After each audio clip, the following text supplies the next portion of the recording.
EVO. This series contains adult language and depictions of graphic violence. Listener discretion is advised.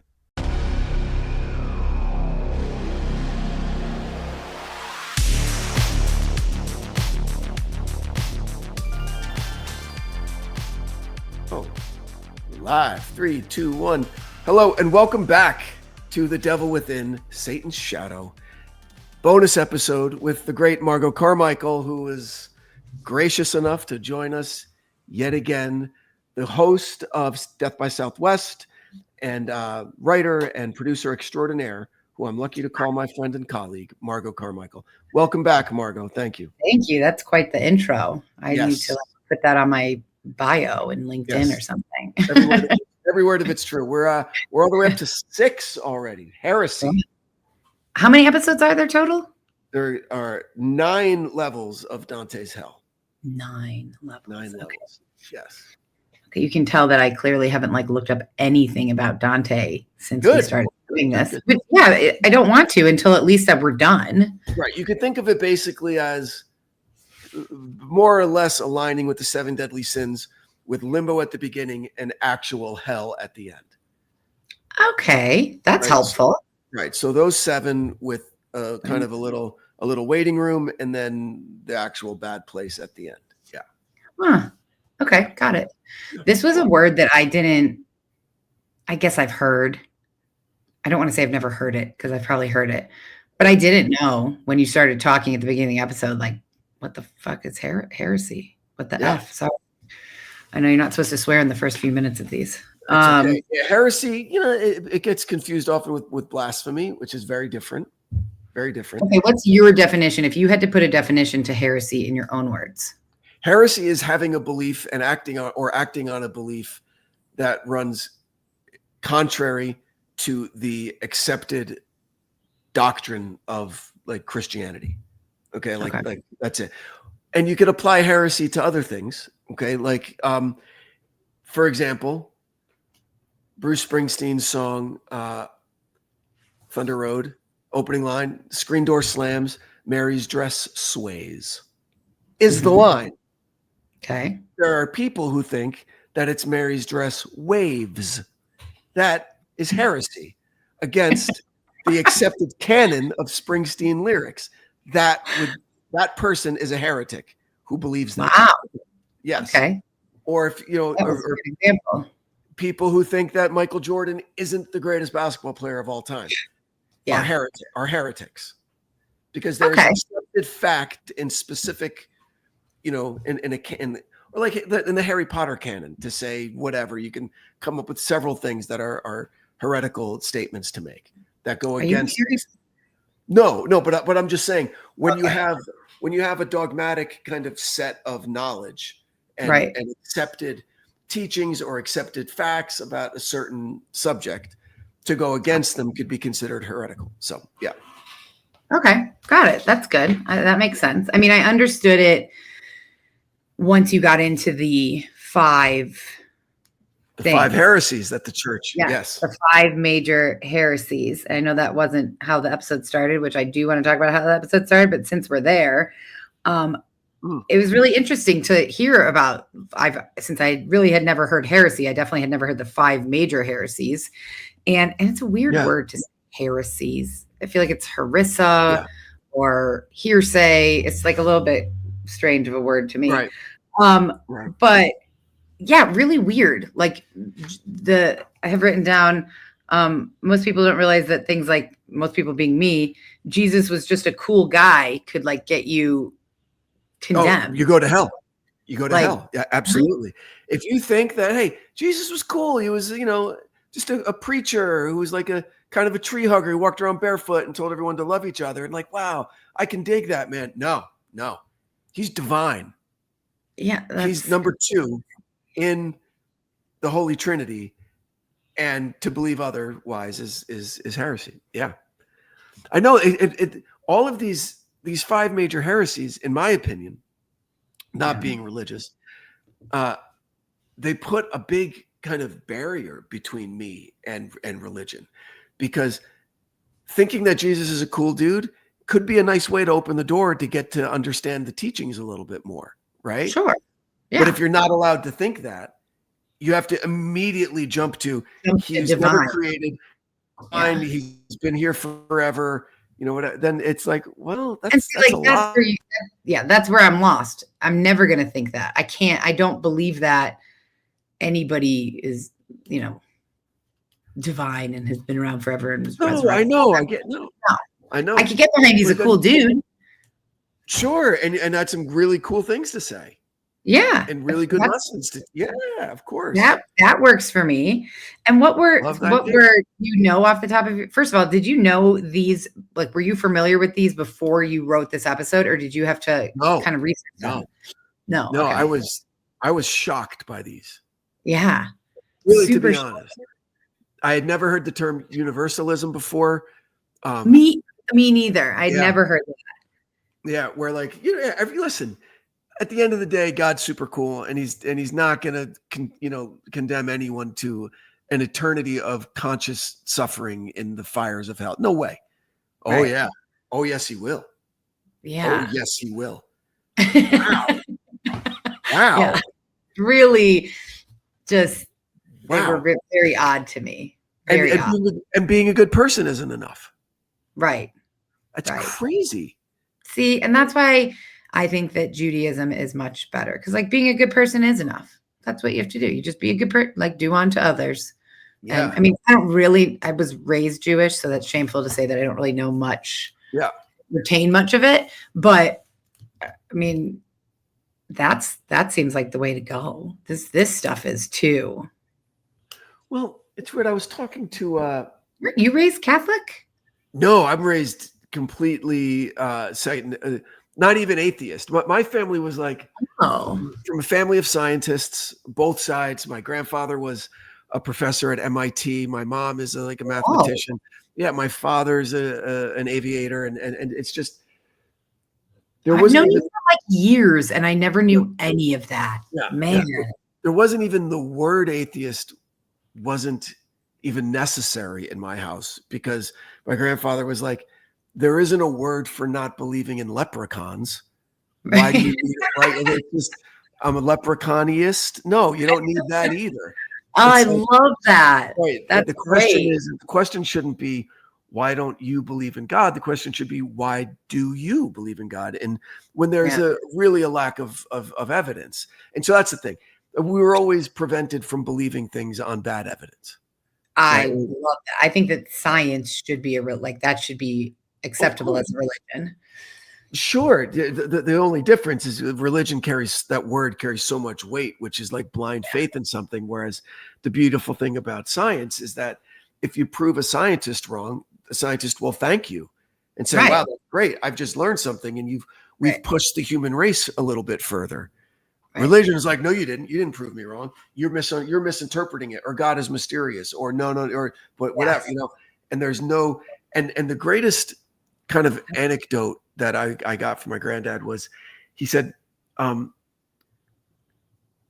if we could just like snap your fingers and all religious texts and all scientific texts disappeared, they were gone, and we started from scratch. 1,000 years from now, the science books would read exactly the same as they do today, but every religious text would be different. Love that. I love that. And he's right, and he's totally right. And so, my daughter goes to a Catholic school. It's a great school, brilliant, beautiful education. She has to take theology.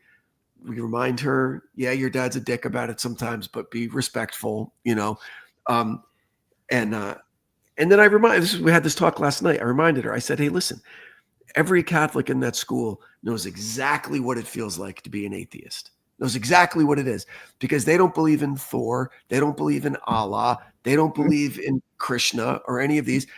I just go that one step further.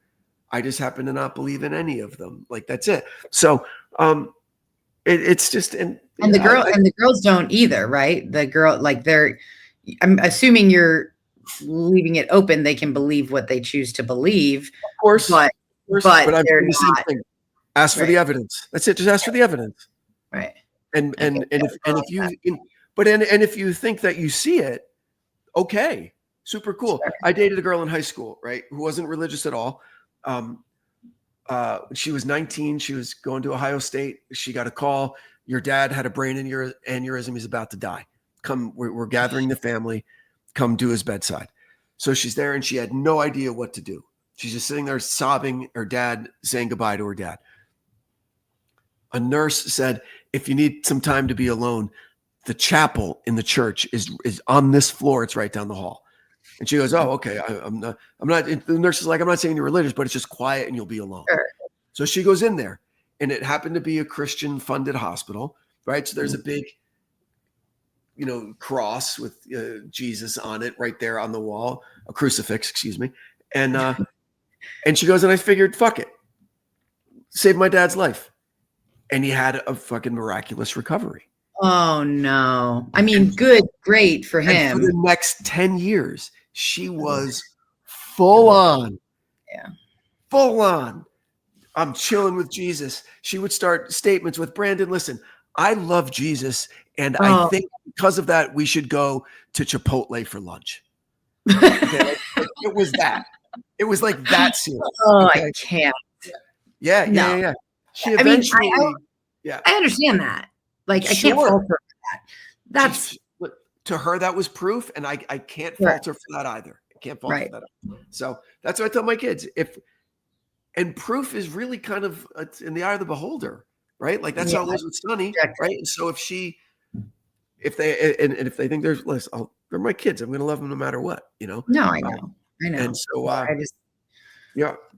can't. And I'll probably piss off people by saying it, but like anyone who starts a sentence to me with, I love Jesus.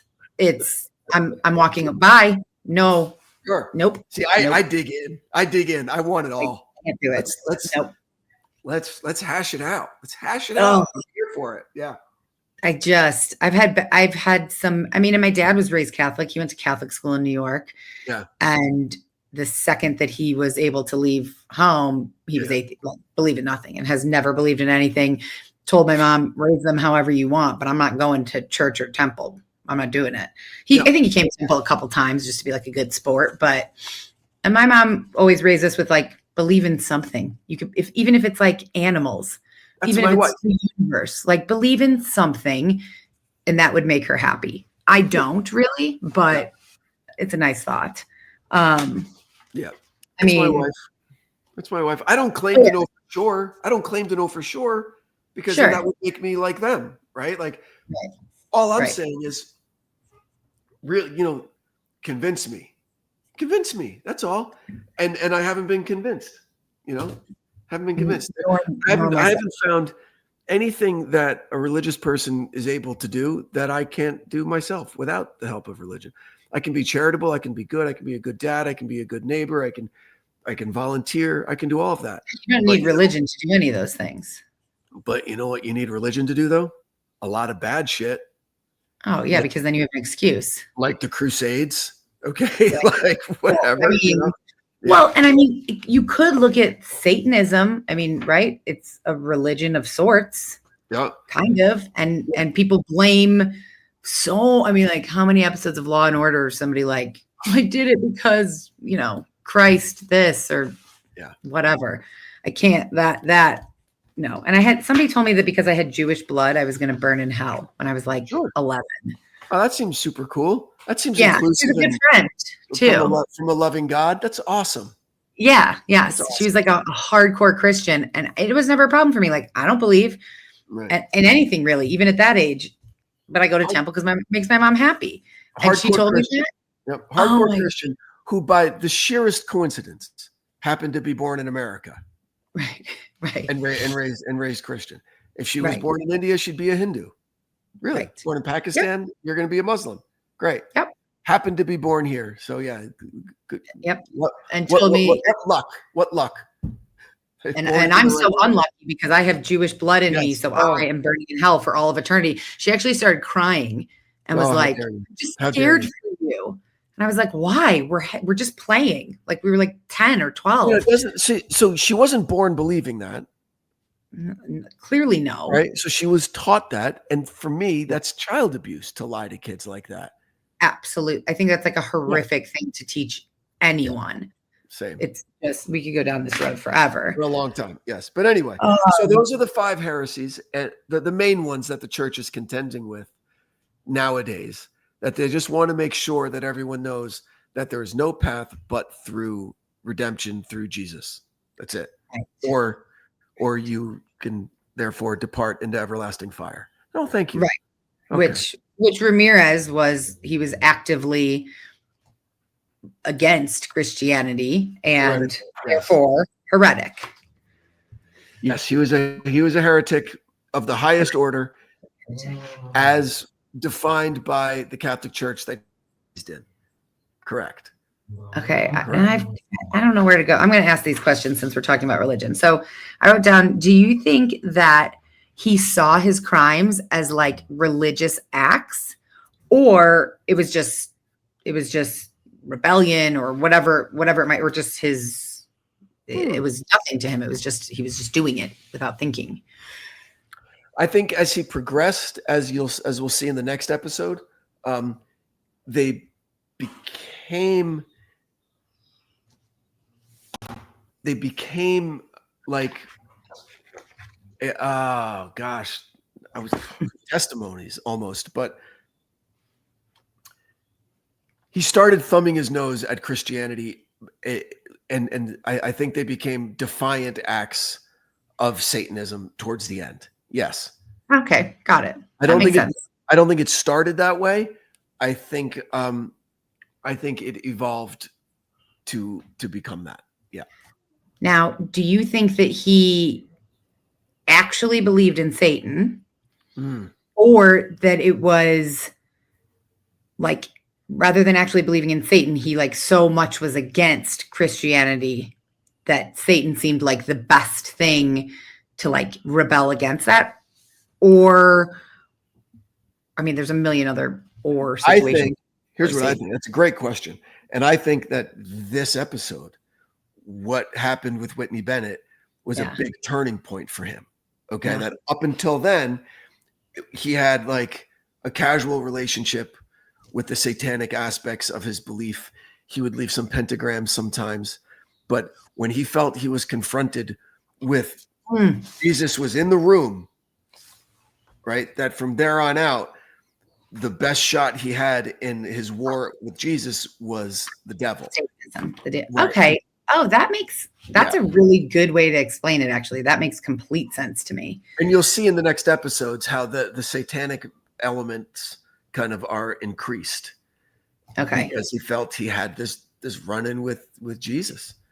Jesus was like, oh, no, you don't. Not up in here. Yeah. So I have so many questions written down about this. Like this, he wasn't just panicking. Like he actually believed. Oh, to hear him tell it was like he was afraid to like look left because Jesus might be standing there wagging his finger at him. He was like, this is what's happening.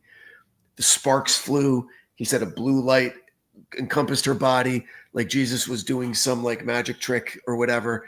And he just felt such a flight response, fear. So weird. Because he was doing the devil's work, and Jesus was like, enough of that shit. I'm protecting her.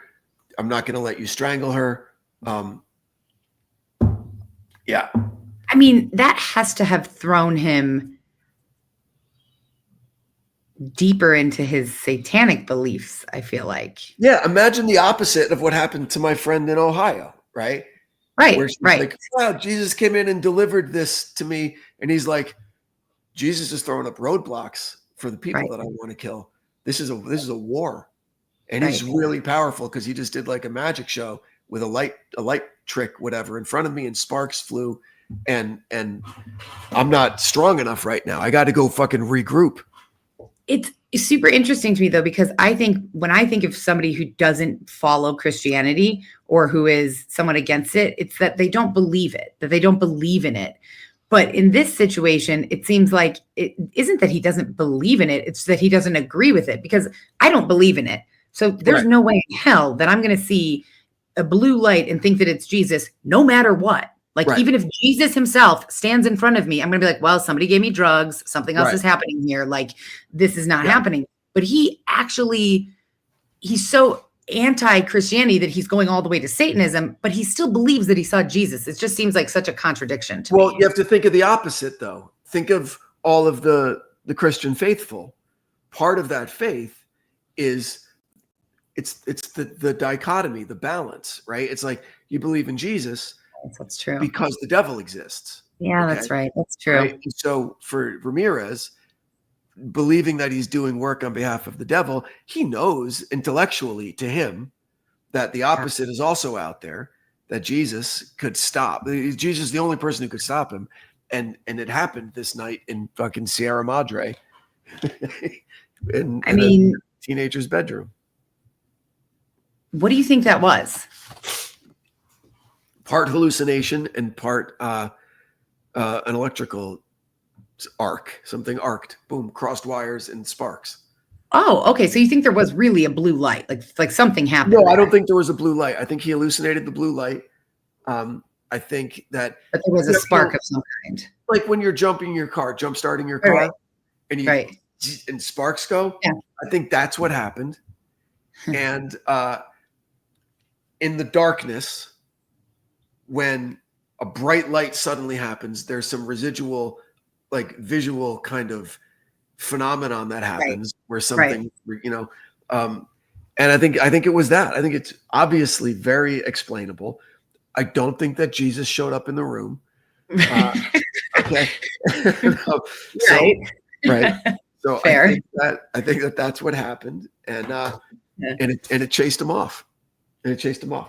Yeah. Do you think that I guess I haven't watched any interviews with him, so I don't know. Maybe he talks about this, but I was wondering if, because this was such a monumental moment, at least thus far into, like I haven't read anything, I haven't watched anything. I knew of him and I knew of his crimes, but I didn't know the specifics that you're getting into, obviously, in this season. And so I don't want to look anything up or like know anything until we're totally done. And then I'll probably deep dive into Ramirez and because I want to see him talk and stuff. Yeah. But do you think that like he's like sitting in his jail cell remembering that moment? Like, do you think this moment was something that was so meaningful to him that it came back and he thought about it in the future over and over? I do. I think that it haunted him a little bit. Do you think that he ever knew that Whitney lived? Oh, she testified at his trial in front of him. Okay, so before that, do you think he knew that like do you think he followed up? Because there have been several people he's let live, or at least the mom. He heard her calling for her dad as he was like climbing out the window. Okay. Yeah.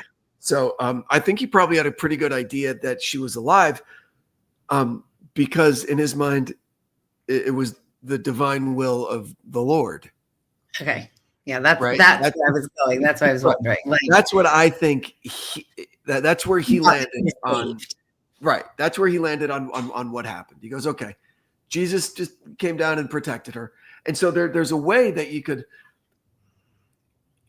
think of the rest of his murders as testing the theory, right? Like, is Jesus totally against me? Sure. Because if he is, then he's going to come and intervene again. Right. Exactly. So you can imagine how scared he was the next time. Yeah. Ooh, I'm so excited. That sounds terrible. I'm so excited to hear about the next murder. Oof. Although I will say, I think there's been one other moment. I'm very impressed every time with the music, the sound effects, everything. The sound design is great in every episode. And there's been one other moment, and I know I mentioned it too, where the sound effects where I was like, oh God, Branden, like no. And this one was like the head, tire iron to the head. Oh my God. Whatever that sound effect is, it is a tire iron in the head. Like I can't hear it and not picture. Well, I'll tell you what it was to get it out of your head. It was a machete going into a watermelon. Oh, okay. Yeah. Totally makes sense. That works too. I can see you that. Don't have to be grossed out now. Yeah. I can see that. but I mean, like in the way you describe it, brain, you can see brain and this. I mean, the fact that she survived it's incredible. It's really shocking. Yeah, it really is. I don't believe in Jesus, but wow, what luck she had to survive that. Young and strong, 16. I mean, yeah, like still on the upslope or heading towards physical prime. So she had a lot of strength. She was, and not only did she survive it, she didn't have any residual. She wasn't brain damaged. No. She didn't have any. I mean, and I guess we're kind of going backwards here, but back to the opening scene, which I loved. I really liked how this at the retirement. I forgot about that. Yes. And really, it was like a movie scene. And of course, right now I cannot remember how any of the other episodes started, except I remember the Cecil Hotel one because that was really interesting. But like this drew me in right away because it felt like I didn't know what was going to, I didn't know what was going to happen, but it felt like I'm picturing the whole thing as I'm listening, I'm picturing what's happening and I can see it. And I'm picturing like twinkle lights and just this great retirement party. And then his son sees her. I mean, like what a weird fucking. So weird. Right. Cosmic, I don't know what the fuck you call it, but that's nuts. Yeah. That is, and then they get married. I mean, they're there. I know it's one of those things where, like, as a writer, like, I didn't have to make anything up. I'm like, oh, this is better than I could come up with. Did you know about this before, or did you come across this when you were researching? Okay, I just came across it. I mean, like, wow, that's. If I'd made it up, people wouldn't be. Oh, it's a little too much. It's too much. It's too coincidental. But it actually happened. It actually happened. Totally.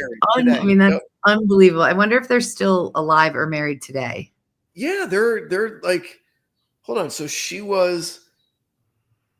Well, yeah, I guess 16. This was just in the 80s. She was 16. 16 and 85. So she'd be 55. She's 55 years old today. Yeah. Oh, okay. So she's young. Yeah. Wow. Yeah, I bet they're still married. Yeah.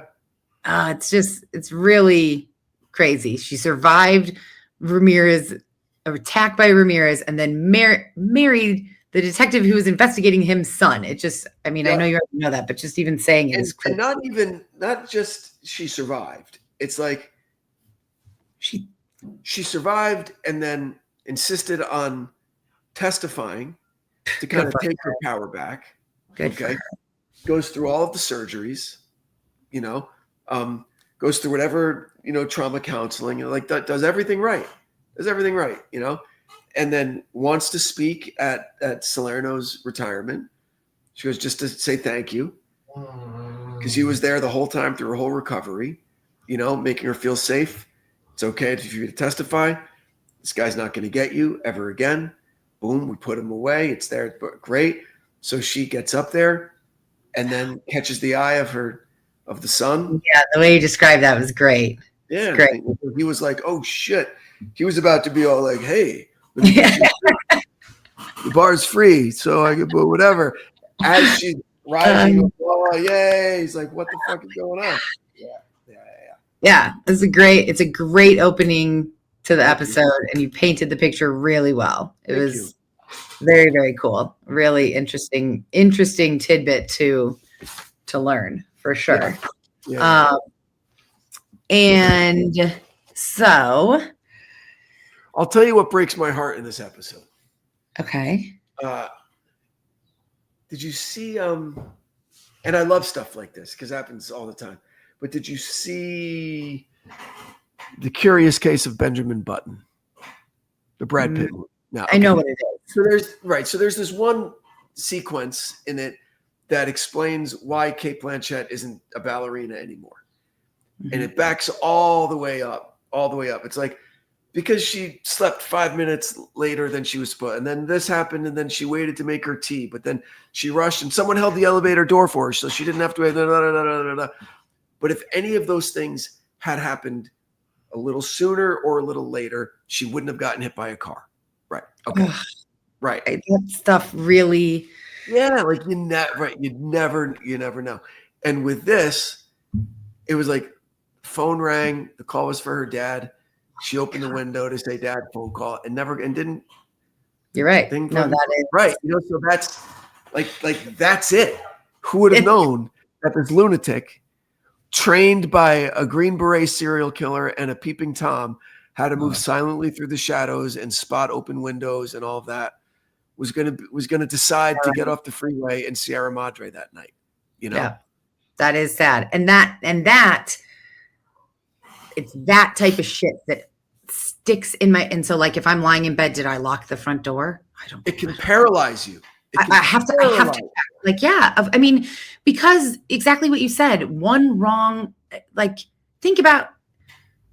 And you could really get in the weeds about it, but like if I had done one different thing, if I hadn't answered the phone this day, if I hadn't reached out to this person, and it can go either way, good things, bad things, you can make one small different decision, or a decision that's kind of out of your hands. It's just happenstance, and your whole entire life can be completely different. Completely. Or the world can change. Yeah. I mean, it's the just. world can change. There was a great Aaron Sorkin show called The Newsroom from like 10, 12 years ago. Yes, with Jeff Daniels. Terrific fucking show. Yes, it is. And he gave this monologue one time about, it was like, there were like 3 instances where he was saying, like, if one thing had changed, everything. One of them was about the Space Shuttle Challenger, right? With like the temperature the night before was unseasonably low and people didn't check the this and da da da da. Right. For me, the great one was this monologue he gave about Rosa Parks, that like 6 months prior to Rosa Parks and the Montgomery bus boycott, there was another woman, another young Black woman who didn't give up her seat, right? But no one rallied behind her because she was also pregnant out of wedlock at the time. And they didn't think that she would be a good face for the political movement, right? But what if they had? Boom. And then at that point, Martin Luther King was still in jail and he might not have been there. And it could have changed the entire like civil rights movement, right? So, but so things like that. But it can be, like I said, you can be paralyzed in the analysis of that if you let it. So you just gotta, oh my gosh, the angriest I ever was at my wife. I mean, you have. Oh. How could you ever be angry at that sweet woman? We've been dating like a year, maybe a year and a half. And it was New Year's Eve, 1999. Okay. The world is partying. Ending. Yes, partying and ending. The biggest parties ever in the world are happening that night. Yes. Okay. So one of my oldest friends in Hollywood is an actor named Kevin Connolly. He was E on Entourage. Okay. He was one of the first guys I met when I moved out here. We worked together. And he was friends with a lot of big names who weren't big names at the time. But Tobey Maguire was one of his best friends, and Leo DiCaprio was one of his best friends. So I get introduced on the periphery of that circle. I'm not saying we were all really tight. Toby and I became a bit better friends, but I was good enough friends with Leo that I got invited to his Y2K New Year's Eve party. Why the fuck am I just hearing about this now? This is a great story already. Just hold on. Okay. He rented a mansion in Silver Lake at the top of this hill. Okay. Stevie Wonder was playing the party. Wow. Yeah. Okay. Wow. Massive DJs, everybody in LA. I mean, it was the toughest invite to get ever. Okay. And there were all of these passwords to get there. You had to get the address of the parking lot where the shuttle, then you had the password to get on the shuttle, then to get into the house, and there was a car, and I had all of it. Okay. Oh no. My lovely wife to be, she was my girlfriend at the time, is just taking for fucking ever to get ready. Yeah. Forever. The last shuttle for the party left at 10 p.m., because they were closing the doors at 10:15, and then you're in, and then tons of awesome surprise shit was going to happen to everybody. You get the gift bags and the swag and like, whatever. God. And she's just like, I'm not ready. I'm like, we're going to miss things. She goes, no, we're not. I'm like, yes, we're. No, we're not. Da, da, da, da, da. I was living in Hollywood. It was supposed to be like a 10-minute drive, but then it's fucking New Year's Eve and there's traffic fucking everywhere. And we don't get there. We miss it. And I am You're still holding on to this moment. How could things have changed? How could things be different? Oh my God. So mad. And the only thing that calmed me down, I had a great sponsor at the time. And I am just, I'm like, fuck, and he goes, hey, wow, you know what you got to do? Oh, I got to dump her, right? That's it. I got to break up with her. He goes, no, you got to call her and thank her for saving your life. Well, what are you talking about? He says, because your number was probably up. Okay. And if you left on time, a bus was going to run the light and you'd both be fucking dead right now. So for something this big to happen, you got to call her and thank her. And wow. Bitch. I don't disagree with that. I don't disagree. Sometimes. And it took the piss out of me like right away. And I was like, oh, Jesus. I mean. Okay. That would have been epic to be there. But if you never made it there, then like that would have sucked. And then, you'd have no life or you'd be dead. So. And I heard stories in the I'm sure you did. Weeks that followed. The supermodels that were there. Oh my God. I just want the swag. Like that's it. Swag that was there. The hip hop artists that performed. I mean, just. Yeah, that would have been crazy. And then did Leo never talk to you again, ever again after that? I've seen him a million times since. I mean, he didn't even realize that I was there. He didn't even realize that I wasn't there. Oh, it's amazing. Are you kidding? I don't know. He's somebody that I've. No. Listen. I've heard nothing really about him from people. Like I've heard things from you, from Jason, from Dana about all different celebrities. Absolute mensch. Really, just. I mean, take the celebrity away, and he is just one of those loyal friends that would like fucking walk into traffic for you. You know what I mean? Just like he's all about his crew. Like that's it. He's all about his friends. Yeah, that's nice. Yeah. I loved him in Growing Pains. That was my first introduction. Like I said, everybody's introduction to him, and I remember it and being like, "Wow, I love him." He's an artist. I'm telling you, he's. What about Connolly? He's obviously a nice guy. He's fucking great. Connolly is just a hellraiser from Long Island. Just a great kid. Great. New York to the bone. Yeah, to the bone. Seems like he would be a very nice person. Oh, he is. He is as just real as it gets. But with Leo, he's such a movie star that his artistry and his talent, I think, gets overlooked sometimes. And yes, he's an Oscar winner and he does these great Scorsese movies, but he still, in my opinion, doesn't get the credit that he deserves for being I agree. One of the finest actors that we've incredibly talented. The Scorsese, I love The Departed and all of the movies that he's done. I basically like, but like Gilbert Grape, Basketball Diaries. Come on. Those were amazing. Like he was young and he was incredible. He allows himself a freedom that's so hard to find. Yeah. But then look at him in like Wolf of Wall Street. You know how difficult? Oh my God. What a great how difficult that is to play that fucked up and then to also be that charismatic kind of guy. And then, nailed it. Yeah. So good. Yeah. He's incredible. But I'm glad that I almost said her name, but I'm glad that your wife kept you from going to that party, because if you had died, then I would never know you. And that would be tragic. There you go. And so it's an interesting, it's a very healthy way to look at missed opportunities. It sure is. I mean, that is an amazing sponsor. That's a very glass half full, positive take on that, because I would have probably been pissed too. Oh gosh, I was so mad. What's the name for, isn't there, I don't know why I keep thinking, I know it's not the butterfly effect, but there's a name for I think it is that. Is it that phenomenon that like one thing changes and then it changes the course? The butterfly effect. It comes from, a butterfly flaps its wings in China, and you have rain instead of sunshine in Central Park. Right. Because a little flutter can affect the weather and everything. Yes. Right.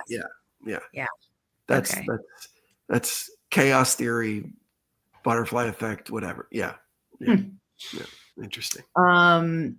Wow. Okay, that was a good tangent. Oh yeah, it was. Oh, tangent. Whoops. The only other things I have here, well, the Avia, and I talked about Avias in my podcast because the one I did on, I guess it wasn't this past one, maybe the one prior to that. There was Avias. Like the victim was wearing a V. Yes, it was the last one I did. She disappeared. We never saw her again, so we don't know what happened to her. But when she went out for her bike ride that day, she was wearing her Avias, and it was 1988. There you go. Avias were top of the food chain. Well, not quite. Nike, Jordans had taken over by then, but Avias were still on a pretty good market share. Yeah. Yeah. And so when I read the description of what she was wearing, I was like, Richard Ramirez wore Avias. Right. Because I had never heard of them before. The whole footprint thing so shocked me. I'm like, why don't you hear about it more? And actually, we should be hearing about it more. It's one of the most collected, evidentiary kind of elements in police investigations. Yeah. Well, you're totally right. As soon as you said that, I was thinking like, in all the cases, in all these different true crime cases I've covered, I don't know, maybe a couple. There's a footprint, a shoe print mentioned. Almost never. I remember never. I remember zero. Yeah. Yeah. But there's got to be footprints. There have to be. Right? I mean, people walk and wear shoes. I was a guest on a podcast today with an investigative retired forensic guy. And Cool. and I brought this up. And he says, more than you even know, they can get from a shoe print, right? They'll get, all right, so say they find a shoe print. Okay. Mm-hmm. And they can determine the wear pattern on the shoe print. Like if you drag your heel or if you pronate or whatever, if you have an injury, whatever, they can tell a lot from the shoe print to the point where not that it by itself could put somebody away, but say you're the murderer, we have your shoe print and we know you drag your left heel and you pronate your right foot. Okay. We could go into your closet and get another pair of your shoes and see if the left heel is dragging and the right foot is pronate. Right. And that will be added to the list of evidence. Yeah. It's pretty crazy. Yeah.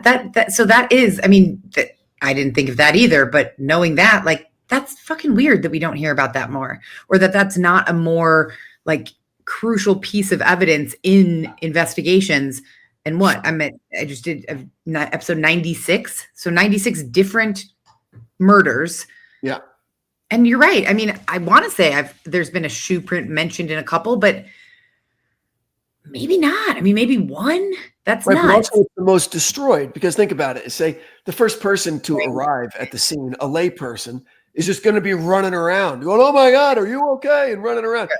And then there's a ton of shoe prints there that have. Well, and if it's outside, there's a million things: wind, rain. Right. The person has nothing to do with it.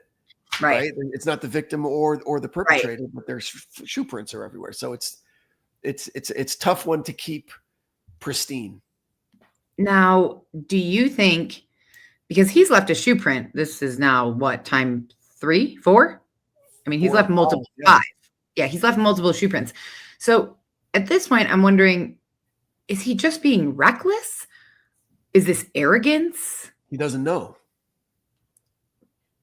But like, he's not careful. I mean, so it is, I mean, that's reckless then. He doesn't know because he's not paying attention. He's like me. He's not thinking that that's anything important. He's wearing gloves. There's no fingerprints on the tire iron. Okay.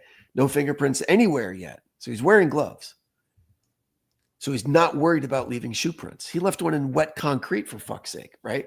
So he's not worried about it. Because he's thinking there's a million people wearing Avias. I don't even think that even that entered his mind. You don't think he didn't even register it? Didn't even register that this could be traceable. Didn't even register to him until it does. But that's in episode 8, which is called Treachery. Ooh, so the next episode's called Violence. Yes, it is. Which, like, I feel like every episode could be titled violence at this point in one way or another. And so I'm a little nervous about you'll see why this one's called violence. Yeah, the tire iron was an escalation. That was a lateral move, I think, because he had done blunt force trauma before. He'd done strangulation before. This was a lateral move. I don't know if this could be considered an escalation. The next episode will be an escalation. We could say an uber escalation with regard to frequency of attacks. Okay, but this is different. I mean, bringing it with him. Yes. Like that's different. So does that indicate like less impulsivity, more planning? Yes. Correct. I would say rather than an escalation, I would think, and I mentioned this, he thought about this one a little bit more. He pre-planned it. Like, I wonder what a tire iron would do to someone's head. Ugh. Yeah, well, that's probably a question. It is unpleasant. Because I saw what a lamp did to an old lady's head a couple weeks ago. So let's see what a tire iron will do. Yeah. I guess curiosity was kind of instilled in him when he was younger, though, from his murderous, what's his name, Vietnam, showing Cousin him like Mike. the Cousin vacation Mike. pictures I took. Yeah. Cousin Mike. Like, imagine something like, I'm trying to recreate this Polaroid that my cousin showed me, right? Who knows? Well, where you know if that happens. Inspired. Yeah. Oh my God. So great. So next episode's going to be really cheerful and not hard to listen to at all, I assume. The next episode is going to be kind of just like a freight train. Just, just coming right at you. Yeah. So I'm assuming we see like a bit of well, you just said, didn't you, like possible escalation in the next one? Escalation in frequency of attacks. Yeah. Almost like he's getting desperate. And then he shows when he flees. He leaves the city right. That's right. That's what you say at the end, that he's leaving Los Angeles. Very intrigued to hear that. But listen, sick like that, wherever you go, your problems go with you. So it's not like he could run away from them. Yeah. Right. Awesome. Okay, I have one closing question for you. Oh, okay. Do you think that Ramirez ever had a single moment of doubt in his beliefs? Wow. And I don't know, because I only know him up until this point. You know him further, so you probably you never know, right? You never know. Like, I don't think these televangelist dipshits on TV, I don't think they believe a word of what they're saying. I think they are. No, I'm being totally genuine in that. I think they know that they're charlatan grifters, and I think that they know that. So I would think that people like that are constantly doubting their beliefs, constantly. Right. And then we just watched the movie Conclave, which was amazing, and you should watch it. Oh, really? Okay, I haven't seen it yet. Not beautiful, slow burn character study, great, and that's a real crisis. You see a guy in a crisis of faith, right? And like, okay, and it was portrayed really, really well.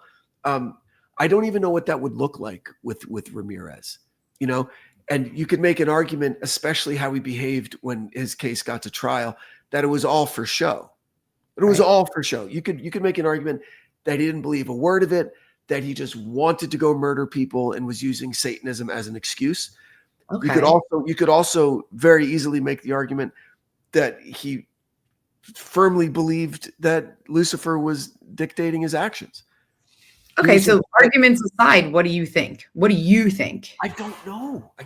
I can't, and I'm not trying to cop out on this. I think that there were too many other factors involved to really try and make an accurate guess, because of the X factor of the massive cocaine addiction, right? I don't know if he ever had a couple days of clear-headed thinking in the middle of all of this to stop and go, what am I fucking doing? Yeah. Like, really, what am I doing? No. Right. I don't think he did. So, No. Gun to He my was doing head, LSD at like 10, you said. So right. his brain is. Gun to my head, I would say that he believed in what he was doing, and that he didn't doubt it for a second because of how he just kept going and kept going and kept going. And the only thing that was going to stop him was his death or his capture. Right. I firmly believe that. Yeah. That's what I think he believes it, at least at this point in what I know. That would be my thought too. So awesome. Anyways. Well, thank you again, Margot, and thank you everybody for listening. If you enjoyed the episode and you know someone who might like it, please share the episode.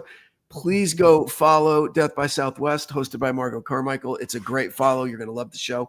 And go over to Apple Podcast and rate and review Devil Within, rate and review Death by Southwest. Any little engagement really helps the algorithm a ton. And stay tuned for next week. What's coming up on Death by Southwest next week, Margot? Well, I'm taking my Tuesday episodes have become very serious. You'd think that would have started a long time ago, but like no tangents, no intros, just straight true crime. And so that's what's coming. And then I'm doing mini crime stories across the United States. Like I said last time, I had the first time, this is interesting. The first time ever I heard from a family member of a victim. Whoa. Yeah. Whoa. And I'm going to make a note because I want your opinion on this, but like sometimes I feel like really sleazy doing true crime. Like, sure. Bad. You know, how family members feel. I haven't talked to them. And a woman left a comment on a episode on YouTube and she said, Diana Shawcroft was my aunt. And I'm so happy to see that attention is still being brought to her case. And I hope we get answers one day. And I was made me feel a million times better about things. Well, these episodes are getting some nice comments too. So people are okay. I have to go look. I'll have to go check them. They like you and me more than they like just me, which is great and makes sense. Terrific. Well, again, thank you for your time, Margot, and for your insight and for listening to my silly stories. I appreciate you. Thank you. And thank you everybody for listening. And until next time, stay safe out there. Bye, guys.